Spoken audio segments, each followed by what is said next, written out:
Salam alaikum, bonjour à tous, j'espère que vous allez bien. Bienvenue aux 3 minutes conseil de Coach Big Up. Alors, si je vous dis, oulala, tu sais, moi je ne prends aucune décision dans ma vie. Oulala, je m'en garde bien. Avant de faire quoi que ce soit, je demande à...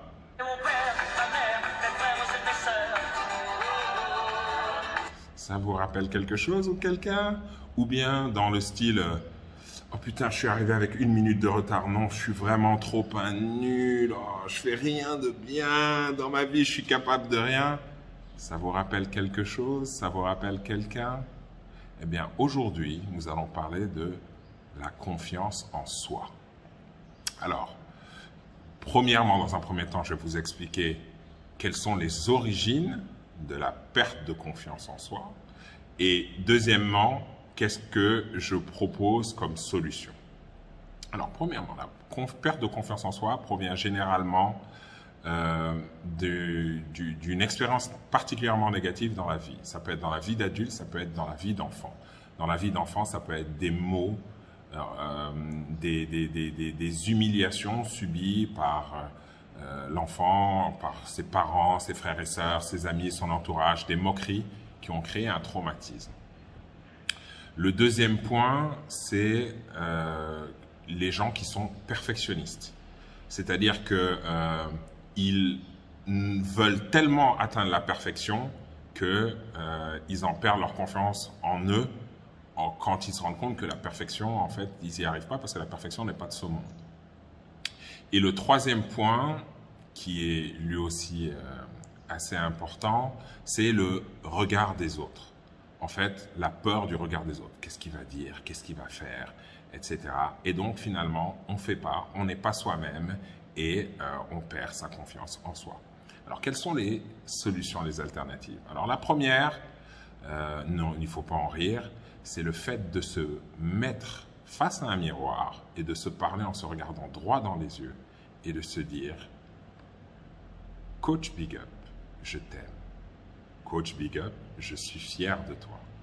Coach Big Up, tu es une bonne personne. Coach Big Up, merci pour tout ce que tu as fait de bon pour moi pendant cette journée. Merci de m'avoir soutenu pendant toute cette journée. » Le deuxième point, c'est donc la pensée positive. Il faut être extrêmement positif pour reprendre confiance en soi. En fait, plutôt que de se dire des pensées négatives, je suis nul, mais je prends l'exemple du perfectionnisme. Moi, je sais qu'il y a quelques mois, j'étais très à cheval pour toujours atteindre 8 minutes 30 par kilomètre tous les jours. Ah oui, mais il y a un jour où j'ai fait 8 minutes 32 parce que, voilà, c'était comme ça. J'étais en forme, mais bon, le chrono a dit que au kilomètre, j'ai fait 8 minutes 32. Ben non, c'est pas la fin du monde, ça va pas empêcher de continuer à évoluer, ça va pas empêcher d'être un bon père, un bon mari et d'être un bon coach. Donc, il faut savoir relativiser les choses. Et le troisième point que j'ai combiné ensemble, c'est le sport à travers la respiration.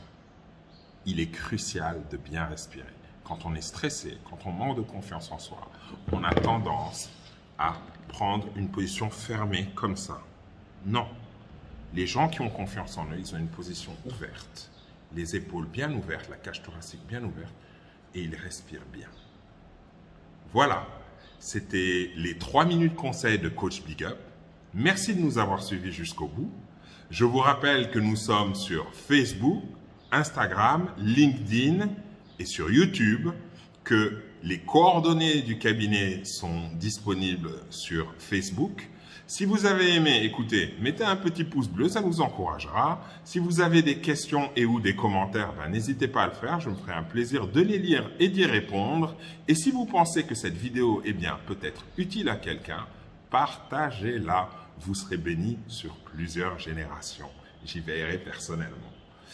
Je vous remercie encore de nous avoir suivis jusqu'au bout. Excellente semaine à vous. Big up la familia.